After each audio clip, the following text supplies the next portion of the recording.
आपका रिएक्शन क्या होगा कि जब आपको पता चलेगा कि एक ही गांव से करीब 50 से ऊपर आईएएस, आईएफएस, आईपीएस ऑफिसर निकले हैं और उस गांव में केवल 75 फैमिली रहते हैं। तो आज की स्टोरी जो होगी ना वो इसी से बहस होगी। बहुत ही ज़्यादा इंटरेस्टिंग स्टोरी होगा और काफ़ी मोटिवेशन वाला होगा।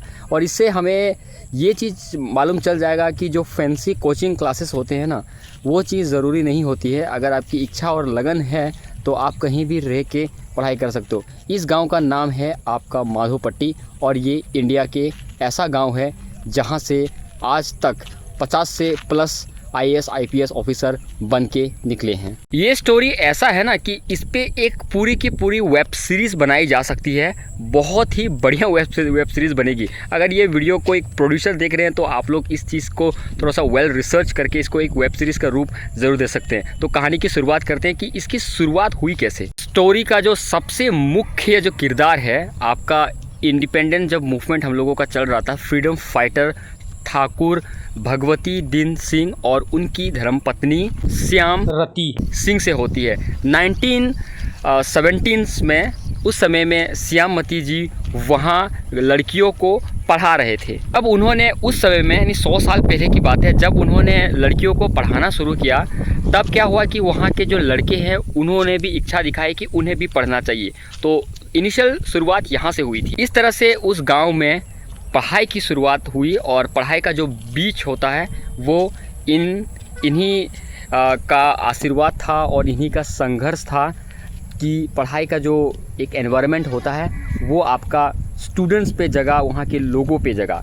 उसके बाद में सीन शिफ्ट हो जाती है इंडिपेंडेंस के बाद के, जब उस गांव से फाइनली सबसे पहला आईएएस ऑफिसर निकले जिनका नाम था विनय कुमार सिंह। जैसे ही विनय कुमार सिंह आईएएस बने आज़ादी के बाद में तो पूरे गांव में माहौल बन गया। सब खुश थे, टोटल गांव वाले बहुत ज़्यादा खुश थे कि उनके गांव से एक आईएएस ऑफिसर फर्स्ट बन के निकला। तो सोचिए, जो शुरुआत आपका 1917 में हुई थी उनका फल उसको आज़ादी के बाद में मिला। अभी तो स्टोरी बाकी है। इस गांव में एक ही फैमिली से चारों भाई आपके सर्विस में है, आईएएस है और आईपीएस भी है एक ही। उसके बाद से यहाँ लगातार आपके आईएएस आईपीएस लोग निकलने लगे, कैंडिडेट्स निकलने लगे।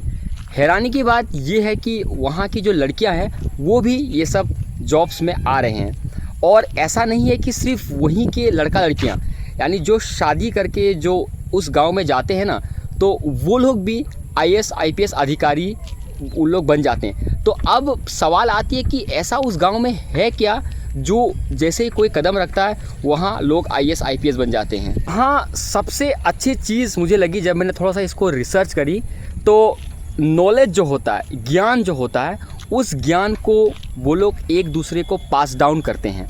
जैसे कि अगर वहाँ अधिकारी हैं जिनका उम्र हो गया, जो रिटायरमेंट लेके उन लोग बैठ गए हैं, तो वो लोग क्या करते हैं, यंगस्टर जो हैं, एस्पिरेंट्स जो हैं, नए वाले, उनको गाइड करते हैं। यही वो असली मंत्र है जिससे वहाँ के बच्चे आईएएस आईपीएस बनते हैं कि नॉलेज जो है वो एक इंसान से दूसरे इंसान वो लोग ट्रांसफ़र करते जा रहे हैं, जो आपको बड़े बड़े महंगे इंस्टीट्यूट में भी आपको देखने को नहीं मिलेगा। इससे ये चीज़ हम लोगों को सीखने को मिलता है कि अगर आप चाहो तो घर पे ही रह के ये सब एग्ज़ाम को आप क्लियर कर सकते हैं।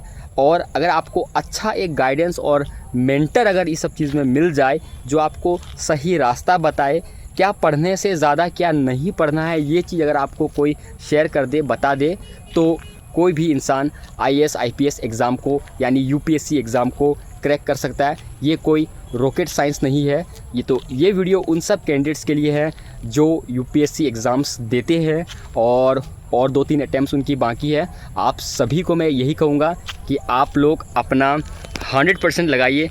इस स्टोरी से आप लोग अपने आप को मोटिवेट कीजिएगा। मेरा यही ख्वाहिश है कि आप लोग जल्द से जल्द यूपीएससी एग्ज़ाम क्रैक करो और सर्विस दो और देश की सेवा में आप लोग लग जाओ। जय हिंद, जय भारत। आपको कैसा लगा ये स्टोरी आप लोग बताइएगा। आने वाले समय में हम लोग इस तरह के और इन्फॉर्मेटिव स्टोरी लाएंगे जिसे सुन के आपको बहुत ही ज़्यादा मज़ा आएगा।